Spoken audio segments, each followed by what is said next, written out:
والصلاة والسلام على سيد الأنبياء والمرسلين أما بعد أعوذ بالله من الشيطان الرجيم بسم الله الرحمن الرحيم الصلاة والسلام عليك يا سيدي يا رسول الله الصلاة والسلام عليك يا سيدي يا رسول الله وعلى آلك وأصحابك يا سيدي يا حبيب الله الصلاة والسلام عليك يا سيدي يا نبي الله وعلى آلك وأصحابك يا سيدي يا نور الله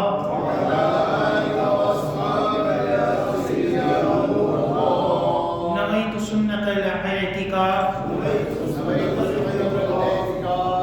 الحمد لله عز وجل. ہم نماز جمعہ کے لیے حاضر ہوئے ہیں. دعا ہے کہ رب تعالی ہماری اس ادنا سی حاضری کو اپنی بلند بارگاہ میں قبول و منظور فرمائے.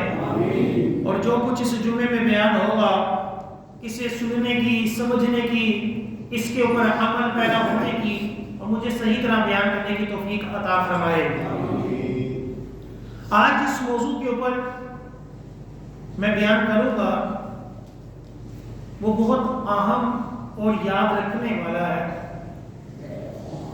اس کا نام ہے زیارت روضہ رسول صلی اللہ علیہ وسلم.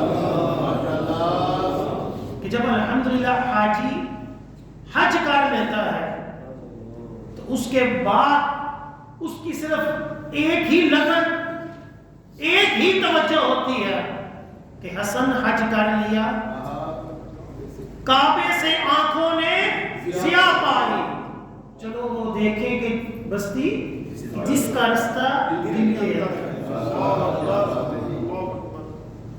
تو ایک آج کل روضہ رسول کی زیارت صلی اللہ علیہ وسلم اللہ تعالیٰ ہمیں بھی نصیب کرے، حاجی اس کو دیکھ رہے ہوں گے.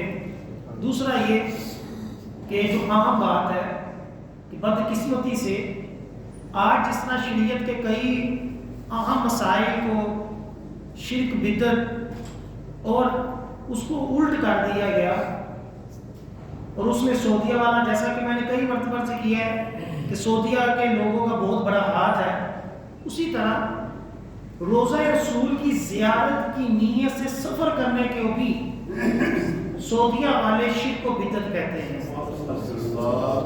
آج ہم قرآن و حدیث کی روشنی میں اس مسئلے کو بھی سمجھیں گے اور زیارت روضہ رسول سے اپنے دلوں کو منور بھی کریں گے.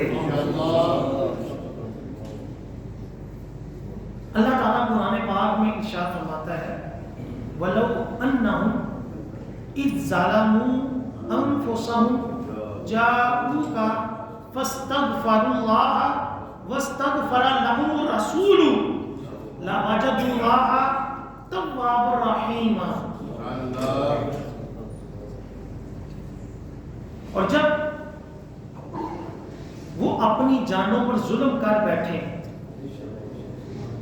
تو اے محبوب تمہارے حضور حاضر ہو اور پھر اللہ سے معافی چاہے اور رسول ان کی شفاعت فرمائے تو ضرور اللہ کو بہت توبہ قبول کرنے والا مہربان پائیں گے. اب کوئی بدبخت یہ کہے کہ یہ آیت تو سرکار کی زندگی کے ساتھ خاص تھی، تو مطلب یہ ہوگا کہ اب اس قرآن پاک کی آیت کا مطلب ہی کوئی نہیں، قیامت تک اس آیت کا فائدہ ہی کوئی نہیں، جبکہ ایسا نہیں. محدثین، فقہا، مفسرین سب نے اسی آیت کے تحت لکھا کہ جب سرکار صلی اللہ علیہ وسلم کی بارگاہ میں حاضر ہو، سرکار صلی اللہ علیہ وسلم سے شفاعت کا سوال کرو. اسألک الشفاعت یا رسول اللہ، یوں عرض کرو اور اپنے گناہوں کی معافی مانگو. جاؤ آقا کی بارگاہ میں جا کر آقا کو وسیلہ بنا کر رب تعالیٰ سے بخشش مانگو. اور یہ ایسا بھی نہیں کہ کوئی بندہ یہ کہے کہ چلو جی یہ تو بعد کے مولویوں کی اجازت ہے نا، کوئی حدیث اس کے اوپر پیش کرو. تو چنانچہ ایک اسی بات کے اوپر حدیث پاک حضرت علی رضی اللہ تعالیٰ عنہ سے مروی ہے. ابن سمعانی رحمۃ اللہ علیہ نے اس حدیث پاک کو نقل کیا، سند کے ساتھ نقل کیا. حضرت علی رضی اللہ تعالیٰ عنہ سے مروی ہے، نبی کریم صلی اللہ علیہ وسلم کے دنیا سے پردہ فرمانے کے 3 دن بعد، دنیا سے پردہ فرمانے کے کتنے دن بعد؟ 3 دن بعد. ہمارے پاس ایک دیہاتی آیا اور اپنے آپ کو حضور صلی اللہ علیہ وسلم کی قبر انور پر گرا دیا اور اپنے سر پر قبر انور کی مٹی ڈالنے لگا اور پھر کہا یا رسول اللہ صلی اللہ علیہ وسلم. آپ صلی اللہ علیہ وسلم نے فرمایا بس ہم نے سنا. آپ صلی اللہ علیہ وسلم کے فرمان کو اور آپ صلی اللہ علیہ وسلم نے اپنے رب عز و جل سے اور ہم نے آپ صلی اللہ علیہ وسلم سے یاد کیا، اور جو قرآن آپ صلی اللہ علیہ وسلم پر نازل ہوا اس میں یہ آیت بھی ہے وَلَوْ أَنَّهُمْ إِذْ ظَلَمُوا أَنفُسَهُمْ کہ جب اپنی جانوں پر ظلم کر بیٹھو، اور تحقیق میں نے اپنی جان پر ظلم کیا ہے. یا رسول اللہ آپ جو دین لے کر آئے، اللہ اس کے رسول صلی اللہ علیہ وسلم کے جو احکامات ہم تک پہنچے، تو اس میں یہ آیت بھی ہے. اور اس آیت میں ہے کہ جب اپنی جانوں پر ظلم کرو تو میرے محبوب کی بارگاہ میں حاضر ہو جاؤ، اور میں اپنی جان پر ظلم کر کر آپ کی بارگاہ میں حاضر ہو گیا تاکہ آپ میرے لیے اللہ عز و جل کی بارگاہ سے مغفرت طلب کریں.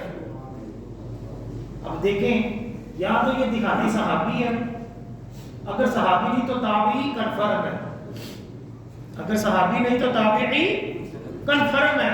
اور اس منظر کو دیکھنے والے کون ہیں؟ علی المرتضی شیر خدا. شیر کو ہوتا تو اس نے یاد کرو یا رسول اللہ کیوں کہہ رہا ہے؟ وہ سرکار سے کیوں مانگ رہا ہے؟ اللہ سے مانگو، وہ قبلے کی طرف منہ کر کے مانگو، جس طرح ہماری جگہ سعودیہ کہتی ہیں دعا مانگ رہے ہو قبلے کی طرف پیٹ کرو، جی قبلے کی طرف منہ کرو، روزے کی طرف پیٹ کرو. حضرت علی یہ دیکھ رہے ہیں. وہ شخص آ کر دیہاتی جو ہے سرکار کی قبر کے اوپر گر گرا رہا ہے، ان کی مٹی اٹھا کر سر پر ڈال رہا ہے اور عرض کر رہا ہے میں نے اپنی جان پر ظلم کیا، آپ کی بارگاہ میں حاضر ہو گیا، آپ رب تعالیٰ سے میری مغفرت کی شفاعت کیجئے. تو اب حضرت علی فرماتے ہیں، کیا فرماتے ہیں؟ فَنُودِيَ مِنَ الْقَبْرِ أَنَّهُمْ قَدْ غُفِرَ لَكَ. حضرت علی فرماتے ہیں قبر سے آواز آئی جاؤ تیری مغفرت ہو گئی.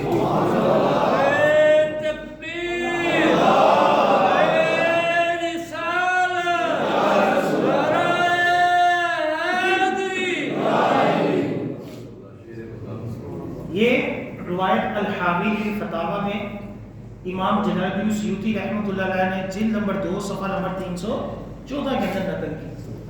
پھر مزید امام بخاری کے استاد ابن شیبہ انہوں نے روایت نقل کی اور صحیح سند کے ساتھ، اس کی سند کے اوپر بھی دلائل ہے، اس کی صحت کے اوپر بھی، کہ حضرت عمر رضی اللہ تعالیٰ عنہ کہ ایک قاضی تھے، مالک قاضی ہوتا نا لکھو علی کرنے والا، سامان کی خزانے کی وہ جو خوراک ہوتی ہے اس کی. تو ان سے روایت ہے کہ حضرت عمر فاروق رضی اللہ تعالی عنہ کے دور میں لوگوں میں قحط پڑ گئی. ایک آدمی نبی کریم صلی اللہ علیہ وسلم کی قبر انور پر آیا اور عرض کی یا رسول اللہ صلی اللہ علیہ وسلم اللہ عز و جل سے اپنی امت کے لیے بارش طلب کریں، آپ کی امت ہلاک ہو رہی ہے. حضرت عمر فاروق کا دور ہے، ٹھیک ہے. اب یہ جو عرض کرنے والا ہے یا صحابی ہے یا تابعی ہے، چلو تابعی لگا لو. تابعی شخص سرکار کی قبر پر آ رہا ہے، یہ دوسری روایت ہے. کس نے نقل کی؟ امام بخاری کے استاد ابن شیبہ، مصنف ابن شیبہ جلد نمبر 12 صفحہ نمبر 32. اس کے اندر یہ حدیث پاک نقل کی جا رہی ہے اور صحیح سند کے ساتھ امام قسطلانی اور دیگر محدثین نے اس کی صحت کو صحیح کہا. عرض کر رہا ہے یا رسول اللہ آپ کی امت ہلاک ہو رہی ہے, اپنے رب سے بارش طلب کریں. اور یہی ہمارا نظریہ ہوتا ہے جب ہم کسی ولی کے مزار پر جاتے ہیں. ہم معاذ اللہ ان کو خدا نہیں سمجھتے, ہم وسیلہ بناتے ہیں. ہمارا استغاثہ ہوتا ہے, ہمارا ان سے مانگنا دعا نہیں ہے, یہ استغاثہ ہوتی ہے, مدد ہوتی ہے, جس طرح کہ ان ہستیوں نے مانگی کہ آپ رب تعالیٰ سے دعا کریں, رب تعالیٰ سے مانگیں. ہم آپ کو وسیلہ بناتے ہیں. ہم یہ نہیں کہتے کہ وہی معاذ اللہ ہمارے خدا ہے, جس طرح ہمارے اوپر جھوٹ باندھا جاتا ہے اور ساری بتوں والی آیتیں اٹھا کر مزارات اولیاء کے اوپر فٹ کر دی جاتی ہیں اور مزارات کو بت کی طرح ثابت کیا جاتا ہے, جبکہ ہمارا معاذ اللہ یہ عقیدہ ہی نہیں ہے. ہمارا عقیدہ کیا ہے جو یہ مستند دلائل سے موجود ہے کہ اللہ کے نبیوں کو, اللہ کے ولیوں کو اللہ کی بارگاہ میں وسیلہ بنانا کہ یا رسول, یا اللہ ان کے صدقے ہماری دعا قبول فرما.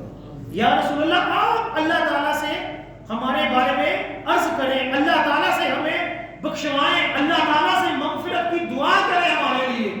یہ سارا کچھ دلائل سے ثابت ہے. اور بھی کئی روایتیں ہی میں نے آپ کو بھی دوسری روایت پیش کر رہا ہوں. اب ہوا کیا کہ آپ کی امت ہلاک ہو رہی ہے, رب تعالیٰ سے بارش طلب کریں.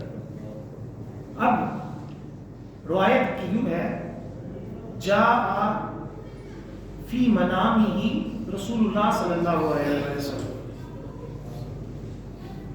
کہ رسول اللہ صلی اللہ علیہ وسلم اس بندے کے جس نے کیا کی تھی, دعا کی تھی, اس کے خواب میں آئے اور کیا کہا, اس کو آقا علیہ السلام نے کہا کہ عمر کو میرا سلام کہنا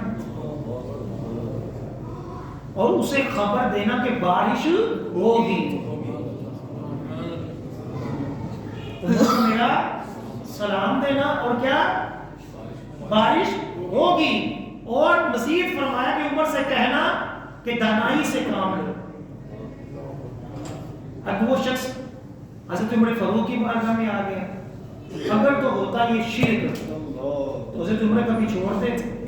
وہ صحابی رسول جید کہ جن کو ذرا سی خلاف سنت بات پسند نہیں, وہ آقا کی بارگاہ میں اس طرح کی فریاد کرے اور ہو شرک, وہ معاف کریں گے نہیں. اب سنیں حضرت عمر فاروق نے جب یہ سنا کہ سرکار نے مجھے سلام بھیجا ہے اور دنائی کا کہا ہے تو آپ رونا شروع ہو گیا اور کہا کہ میں تو سب حکمت سے ہی کام لیتا ہوں, کوشش کرتا ہوں, اور آقا علیہ السلام نے کیا کہا, اب بارش ہوگی یا نہیں ہوگی یہ علم غیب ہے یا نہیں ہے. دنیا سے پردہ کرنے کے بعد بھی سرکار اشارت دے رہے ہیں عمر کو میرا سلام کہنا اور اسے کہنا کہ بارش ہوگی. یہی ہمارا عقیدہ ہے. اللہ کی عطا سے آقا علیہ السلام کو علم غیب بھی ہے, اللہ کی عطا سے آپ حاضر و ناظر بھی ہیں, اللہ کی عطا.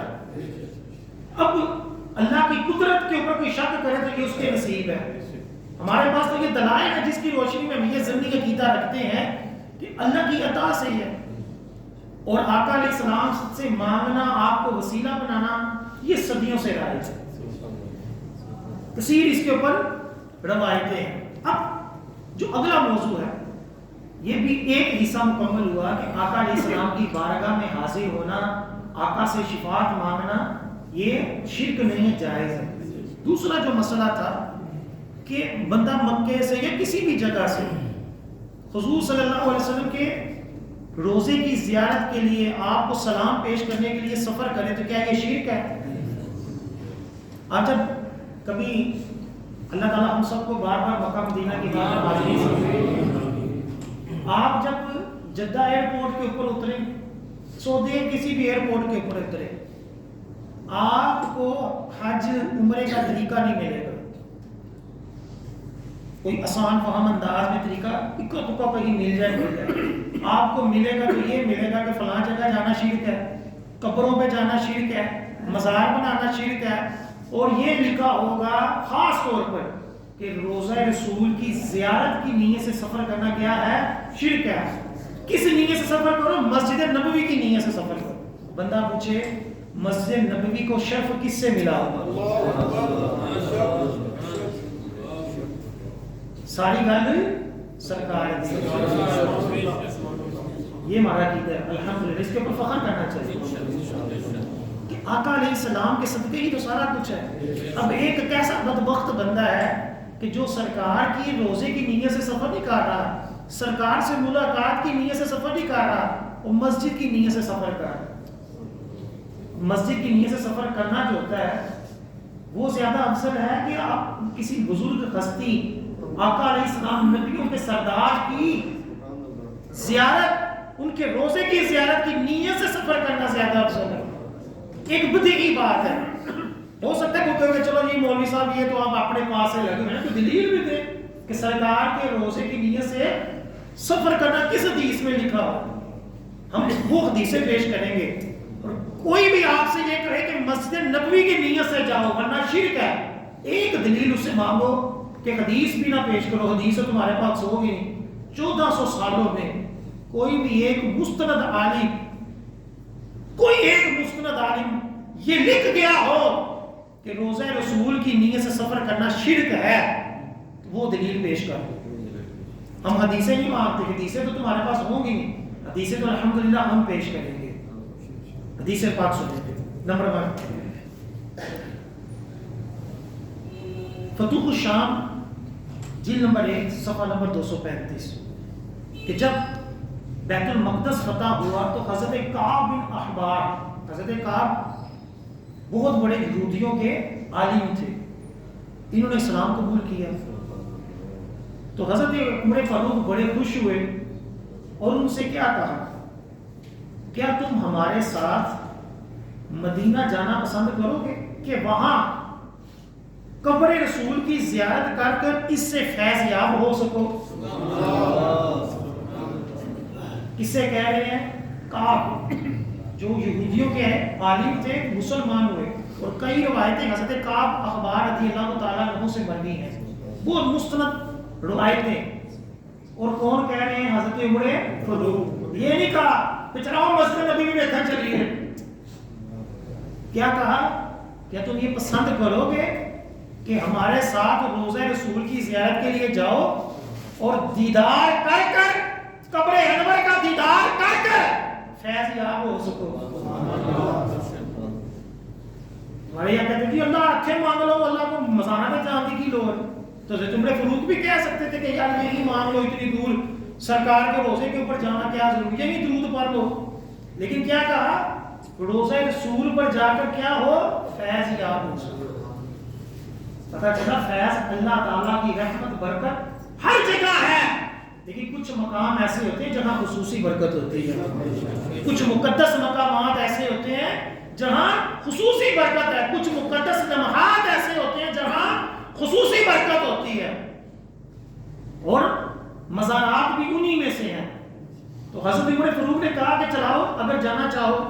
تو حضرت کعب احبار نے اسے قبول کی.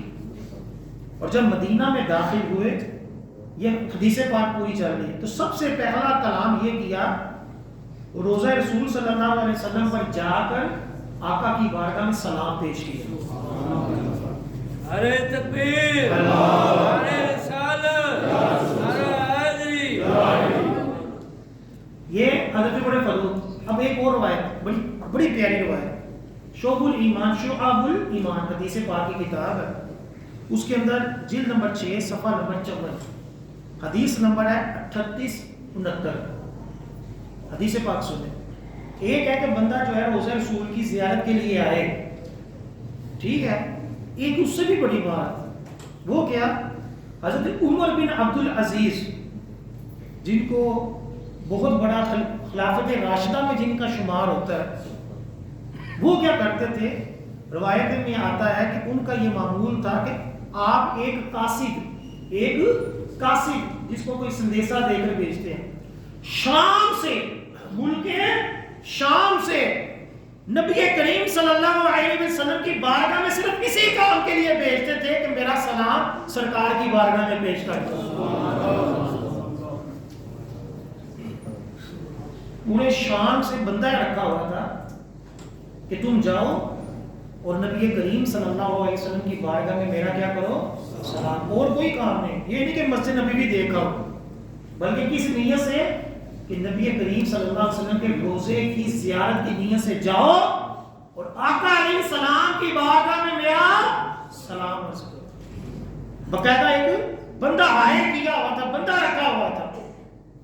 ایک اور حدیث پاک شعب الایمان جلد نمبر 6 صفحہ نمبر 54 اور حدیث نمبر ہے 38 سے 70. جب حضرت عمر بن عبدالعزیز رضی اللہ تعالیٰ عنہ کے پاس یزید بن ابی سعید محری آیا، جب وہ شام کے خلیفہ تھے، تو کہتے ہیں جب میں ان کو الوداع کہا تو انہوں نے مجھے آپ سے کہا کہ مجھے آپ سے ایک حاجت ہے. حضرت عمر بن عبدالعزیز نے کہا اس بندے کو کہ مجھے آپ سے کوئی حاجت ہے، اور حاجت عرض کی کہ جب آپ مدینہ حاضر ہوں تو نبی کریم صلی اللہ علیہ وسلم کی بارگاہ میں میرا سلام عرض کرنا. یہ جو ہم کہتے ہیں سرکار کی بارگاہ میں میرا بھی سلام عرض کرنا، یہ ہم خود نہیں کہتے، یہ صدیوں سے ایک طریقہ چلا آ رہا ہے کہ جو بھی زیارت کے لیے جائے روزے رسول کی، اور جس نے کہا وہ سلام کرنا، میرا پیش کرنا، اور اگر اس نے قبول کر لیا کہ ٹھیک ہے میں آپ کا سلام پیش کروں گا، تو یہ واجب ہے، اس بندے کے اوپر واجب ہے کہ اس کا سلام سرکار کی بارگاہ میں پیش کرے. تو کہا کہ عمر بن عبدالعزیز نے کہ میرا سلام عرض کرنا. محمد بن اسماعیل بن ابی فدیق نے کہا کہ میں نے یہ حضرت عبداللہ بن جعفر، امام جعفر صادق رحمۃ اللہ علیہ کو بتایا. تو یوں حضرت عمر بن عبدالعزیز نے ایک شخص کو سلام کے لیے بھیجا. تو حضرت امام جعفر نے فرمایا کہ مجھے فلاں نے خبر دی کہ حضرت عمر شام سے ایک ڈاکیے سے حضور علیہ السلام کی بارگاہ میں سلام پیش کیا کرتے تھے. بندے بھیجتے تھے اور جو جانے والا ہوتا تھا اس کو کیا کہتے تھے؟ سرکار کی بارگاہ میں ہمارا سلام عرض کر. اسی طرح خود آقا علیہ السلام نے ترغیب دی کہ میری قبر کی زیارت کی نیت سے آؤ، میری قبر کی زیارت کرو. چنانچہ سنن دارقطنی جلد نمبر 3 صفحہ نمبر 333 اس کے تمام راوی ثقہ ہیں، اس کی سند کے اوپر بھی دلائل موجود ہے. حدیث پاک یہ ہے حضرت ابن عمر، حضرت عمر فاروق کے بیٹے رضی اللہ تعالی عنہما سے مروی ہے، رسول اللہ صلی اللہ علیہ وسلم نے فرمایا جس نے میری قبر کی زیارت کی، جس نے میری قبر کی زیارت کی اس کے لیے میری شفاعت واجب ہے. جس نے میری قبر کی زیارت کی، میرے روزے کی زیارت کی، اس کے لیے میری شفاعت واجب ہے. ایک اور اب ہو سکتا ہے کہ اس حدیث پاک کے تحت کوئی یہ کہے کہ یار یہ تو نیت سے آنا تھوڑی ہے، یہ تو ویسے ہی کہ چلو مسجد نبوی آؤ تو پھر سرکار کی بارگاہ میں بھی حاضری دے لو. اصل تو ایشو یہ ہے کہ کسی حدیث سے یہ ثابت کرو کہ باقاعدہ ایک بندہ حضور صلی اللہ علیہ وسلم کی بارگاہ میں زیارت روزہ رسول کی نیت سے آئے، اس کے اوپر حدیث پیش کرو. تو ہم نے پہلے اس کے اوپر بھی دلائل پیش کیے کہ حضرت عمر بن عبدالعزیز باقاعدہ صرف اسی کام کے لیے بندہ بھیجتا تھا کہ میرا سلام عرض کرو. ٹھیک ہے، ظاہری بات ہے اسی کام کے لیے آتا تھا، لیکن پھر آقا کی بھی حدیث پاک موجود ہے. چنانچہ الموجم الکبیر جلد نمبر 12 صفحہ نمبر 291 اس کی حدیث پاک سنیں اور یاد رکھیں. حضرت ابن عمر رضی اللہ تعالی عنہما سے مروی ہے، رسول اللہ صلی اللہ علیہ وسلم نے فرمایا جو میری زیارت کو آیا، جو میری زیارت کو آیا، اس سے سوائے میری زیارت کے کوئی اور کام نہ ہو تو مجھ پر حق ہو گیا کہ روز قیامت اس کی شفاعت فرماؤں.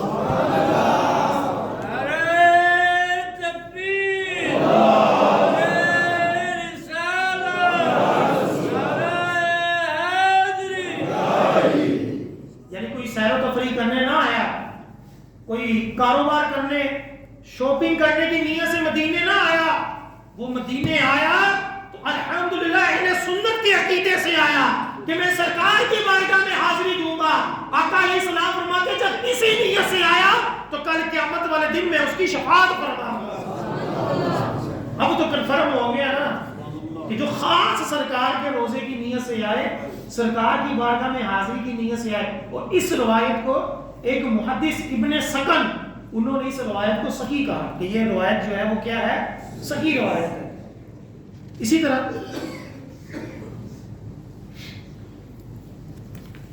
ایک اور روایت ہے الموجب الاوسط۔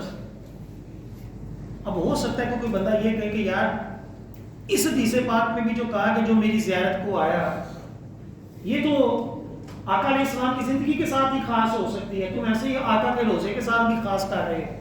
ہو سکتا ہے نا لوگوں کی کوپری، حالانکہ محدثین نے اس کو زیارت روزے رسول کے تحت ہی نقل کی ہے، لیکن بالفرض ہر بندہ ہمارے یہاں فنکار لگاتا ہے، اپنی عقل لڑاتا ہے۔ مزید آقا علیہ السلام نے کیا فرمایا؟ الموجب الاوسط جلد نمبر 3 صفحہ نمبر 351، حضرت ابن عمر ہی سے روایت مروی ہے، رسول اللہ صلی اللہ علیہ وسلم نے فرمایا جو حج کرے پھر میرے دنیا سے پردہ کرنے کے بعد میری زیارت کرے، میرے دنیا سے پردہ کرنے کے بعد میری زیارت کرے۔ اب اس سے کیا زیارت سے مراد ہے؟ روزہ رسول، قبر رسول کی زیارت کرے۔ تو آقا علیہ السلام نے فرمایا کہ گویا اس نے میری زندگی میں میری زیارت کی، یعنی آقا علیہ السلام کے روزے کی زیارت کرنا۔ آقا نے کیا فرمایا؟ اے میرے امتیوں پریشان نہ ہو کہ کوئی یہ نہ کہے کہ تم نے تو اپنے نبی کی زیارت نہیں کی۔ آقا علیہ السلام نے خوشخبری دی کہ جس نے میرے روزے کی زیارت کی گویا اس نے میری زیارت کی۔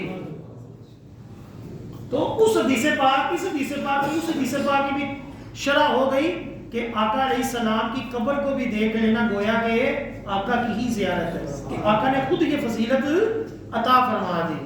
ایک اور حدیث پاک ہے شعب الایمان جلد نمبر 6 صفحہ نمبر 46، حضرت حاتب سے مروی ہے، رسول اللہ صلی اللہ علیہ وسلم نے فرمایا جس نے میرے وصال کے بعد میری قبر کی زیارت کی، جس نے میرے وصال کے بعد میری قبر کی زیارت کی گویا اس نے میری حیات میں میری زیارت کی۔ جو مکہ اور مدینہ میں فوت ہوا وہ قیامت والے دن امن والوں میں سے اٹھایا جائے گا۔ ہم یوں ہی مکہ مدینہ میں مرنے کی دعائیں نہیں کرتے، اس کے اوپر فضیلتیں ہیں کہ جو مکہ مدینہ میں ہوگا مرے گا امن کے ساتھ اٹھائے گا، اس کو بھی گھبراہٹ نہیں ہوگی۔ اور حدیث پاک کے تحت آقا علیہ السلام مکہ اور مدینہ کے جو مسلمان ہوں گے ان کے ساتھ محشر کے میدان میں جلوہ فروز ہوں گے۔ اب ان روایت اور بھی روایتیں موجود ہیں، ان روایتوں سے یہ ثابت ہوا کہ روزہ رسول کی نیت سے سفر کرنا شرک نہیں ہے۔ اب ہر بندہ جو باطل پہ ہوتا ہے نہ کوئی اس کے پاس دلیل ہوتی ہے۔ اب دلیل جو کہتے ہیں نا کہ شرک ہے، انہوں نے شرک کی بات نکالی کہاں سے؟ ایک حدیث پاک ہے کہ آقا علیہ السلام نے فرمایا 3 جگہوں کے علاوہ سفر نہ کرو، ایک مسجد نبوی، ایک مسجد حرام اور ایک مسجد اقصی۔ ایک روایت یوں ہے، اس سے یہ لوگ اخذ کرتے ہیں کہ بس یہ 3 مسجدوں کے علاوہ کسی اور جگہ سفر کرنے شرک ہے، حالانکہ حدیث پاک میں شرک کے الفاظ نہیں تھے۔ اب میں پہلے بھی عرض کرتا ہوں کہ قرآن و حدیث کو سمجھنے کے لیے جو بڑے بڑے محدثین ہیں جنہوں نے کتابیں زندگی ہیں اس کے اوپر وقف کی، ان سے رہنمائی لینی چاہیے۔ ہم خود قرآن و حدیث کو سمجھیں گے تو بعض دفعہ سمجھ نہیں آتی کہ اس کا مطلب کیا ہے، ایک حدیث سے دوسری حدیث کی شرح بیان ہو رہی ہوتی ہے۔ اب اس حدیث کو لے کر کئی دور پڑے، چلو جی ہر مزار پر جانا شرک ہو گیا، کیوں؟ کیونکہ آقا نے فرمایا 3 جگہوں کے علاوہ کبھی سفر نہ کرو۔ اب بندہ پوچھے اگر تم کہتے ہیں کہ مزارات پر جانا شرک اس حدیث پاک سے طاعت ہوا تو حدیث پاک کے تو الفاظ یہ ہے کہ ان کے علاوہ کہیں نہ سفر کرو، پھر تو کاروبار کی نیت سے بھی سفر کو شرک کہو، پھر تو کوئی علم دین حاصل کرنے کے لیے سفر کرتا ہے اس کو بھی شرک کہو، وہ خالی مزارات کہاں سے نکال دیے؟ حالانکہ اس حدیث پاک کا مطلب یہ تھا جو دوسری مسند احمد کی حدیث پاک کے تحت اس کی صراحت بھی ہو رہی ہے اور محدثین نے بھی اس کی صراحت کی ہے. اس حدیث پاک کا مطلب یہ ہے، اور یہ مطلب بھی یاد رکھنے والا ہے، بڑی اہم بات ہے. مطلب یہ ہے کہ 3 مساجد کے علاوہ، 3 مساجد کے علاوہ دنیا کی جتنی مسجدیں ہیں وہاں نماز پڑھنا جو ہے وہ ایک جیسا ہے. وہاں نماز پڑھنا ایک جیسا ہے. مسجد کو فضیلتیں اگر ہیں تو وہ صرف 3 مسجدوں کو. یعنی میں یہ کہوں کہ اس مسجد سے زیادہ بہتر یہ ہے کہ آپ وہ شاہی کی دوسری مسجد میں نماز پڑھ لیں، تو یہ درست نہیں ہو کہ ساری مسجدیں ایک جیسی ہیں. اس حدیث پاک کے تحت اللہ تعالیٰ کے حبیب صلی اللہ علیہ وسلم نے یہ فرمایا کہ مسجدوں کے اعتبار سے جتنی بھی مسجدیں ہیں وہ سب ایک جیسی ہیں. ہاں مسجد نبوی، مسجد اقصی اور مسجد حرام، ان کے لیے سفر کرو کہ یہاں زیادہ فضیلت ہے، ورنہ خاص کسی اور مسجد کی فضیلت کی نیت سے سفر نہ کرو کہ ہر مسجد ایک جیسی ہے. اس حدیث پاک کا مطلب بھی یہ تھا، لیکن اس کو لے کر مزارات اولیاء کے اوپر فٹ کر دیا کہ لو جی 3 مسجدوں کے علاوہ کسی اور جگہ سفر کرنا ہی شرک ہے، اور مزارات کو قید لگائی. حالانکہ اگر مطلق حدیث کو لیتے ہیں تو حدیث پاک میں تو پھر مطلق کہا، پھر ہر سفر ہی ناجائز قرار دو، صرف مزارات اولیاء کا سفر کیوں ناجائز قرار دیا جائے؟ حالانکہ ایسا نہیں ہے. مزید محدثین فقہا انہوں نے اس حوالے سے کیا فرمایا ہے، میں ایک روایت آپ کو وہ پیش کرتا ہوں کہ تمام محدثین، تمام فقہا سب کے نزدیک نبی کریم صلی اللہ علیہ وسلم کے روزے کی نیت سے سفر کرنا کیا ہے، بالکل جائز ہے. چنانچہ الموسوعہ فقہیہ جس کے اندر تمام جو فقہ ہیں، فقہ حنفی، فقہ شافعی، فقہ مالکی، ان سب کی فقہا کے جو ہوتے ہیں وہ اقوال جمع ہیں، کئی جلدوں کے اوپر ہے. اس کی جلد نمبر 24 صفحہ نمبر 83 سے لے کر 90 تک یہ ساری بحث ہے. اس کے اندر لکھا ہوا ہے کہ نبی کریم صلی اللہ علیہ وسلم کی زیارت آپ کے وصال ظاہری کے بعد آپ کی قبر کے دیدار سے بھی متحقق ہو جائے گی. کہ قبر کی زیارت کر لینا بھی کیا ہوگا، آقا کی ہی زیارت ہے. اگلے پچھلے تمام امت کا اس کے اوپر اجماع ہے، اس کے اوپر اتفاق ہے کہ زیارت النبی صلی اللہ علیہ وسلم جو ہے وہ کیا ہے، یہ مشروع ہے، یہ شرع میں پسندیدہ عمل ہے. کہ نبی کریم صلی اللہ علیہ وسلم کے روزے کی نیت سے سفر کرنا کیا ہے، تمام امت کا اس کے اوپر کیا ہے، اجماع ہے، اتفاق ہے کہ نبی کریم صلی اللہ علیہ وسلم کے روزے کی زیارت کی نیت سے سفر کیا جائے. جمہور اہل فتاوی اس طرف گئے کہ روزہ رسول سنت مستحبہ ہے. جمہور کا یہ موقف ہے کہ حضور صلی اللہ علیہ وسلم کے روزے کی نیت سے سفر کرنا حج کے بعد خاص طور پر کیا ہے، سنت مستحبہ ہے. اور محققین کا ایک گروہ اس طرف گیا ہے کہ یہ سنت موقتہ واجب ہے، خالی مستحبہ نہیں ہے، یہ کیا ہے، یہ واجب ہے. کہ حدیث پاک میں آقا علیہ السلام نے کیا فرمایا، جس نے حج کیا اور میری زیارت نہ کی اس نے مجھ پر ظلم کیا. یہ حدیث پاک ہے کہ حج کے بعد خاص طور پر ترغیب دی گئی کہ بندہ عمرہ کرنے جائے، بندہ حج کرنے جائے. اتنا بدبخت ہے وہ شخص کہ جو آقا کی بارگاہ میں نہ حاضر ہو، کہ وہ بارگاہ کے جس میں روزانہ 70,000 فرشتے حاضر ہوتے ہیں، اور جب ایک مرتبہ ایک فرشتہ آ جائے قیامت تک پھر دوبارہ اس کی باری نہیں آنی. یہ گناہ گار ہم امتیوں کے لیے ہے کہ جتنی مرتبہ چاہو سرکار کی بارگاہ میں حاضر ہو. پھر اسی کتاب کے اندر لکھا ہوا ہے کہ حنفیہ میں سے، یعنی حنفیہ فقہ میں سے ایک گروہ کا یہ مفتہ بھی قول ہے، اور مالکیہ کا بھی یہی قول ہے کہ یہ واجب ہے. یعنی حنفی فقہا نے کئیوں نے لکھا ہے کہ روزہ رسول کی زیارت جو ہے یہ واجب ہے. اگر بندہ بغیر روزہ رسول کی زیارت کیے واپس آ جائے تو یہ گناہ گار ہے. پھر فرماتے ہیں جمہور علماء کا موقف ہے کہ عمومی دلائل کے سبب قبور کی زیارت کے لیے سفر جائز ہے. یہ تمام فقہا کا کیا کہہ رہے ہیں؟ موقف پیش کر رہے ہیں کہ جمہور سب کا یہ نظریہ ہے کہ قبور کی زیارت کی نیت سے سفر کرنا خصوصاً انبیاء علیہ السلام اور صالحین کی قبر کی زیارت کے لیے سفر کرنا جائز ہے، شرک نہیں ہے. یعنی جتنے بھی انبیاء علیہ السلام ہیں، صحابہ کرام ہیں، اولیاء کرام ہیں، ان کی قبر کی زیارت کی نیت سے سفر کرنا شرک نہیں ہے.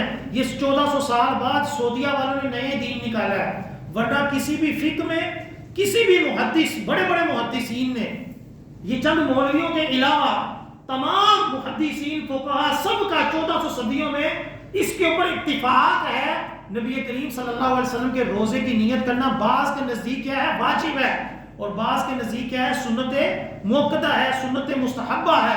الغرض ہر ایک کے نزدیک اس کی ترغیب ہے، اس کی فضیلت ہے کہ آقا کی بارگاہ میں امتی جو ہے وہ حاضر ہو اور آقا کی بارگاہ میں جا کر آقا سے شفاعت کا سوال کرے. اللہ تعالیٰ ہمیں بار بار یہ سعادت نصیب کرے، ہم بھی سرکار کی بارگاہ میں جا کر آقا سے شفاعت کا سوال کریں، اپنے گناہوں کی بخشش مانگیں، اور ہمیں جو نیک حاجات ہوں آقا کے صدقے سے، آقا کے وسیلے سے رب تعالیٰ سے طلب کریں. اللہ تعالیٰ عمل کی توفیق عطا فرمائے. آمین ثم آمین. ابھی اذان ہوگی، اس کے بعد آپ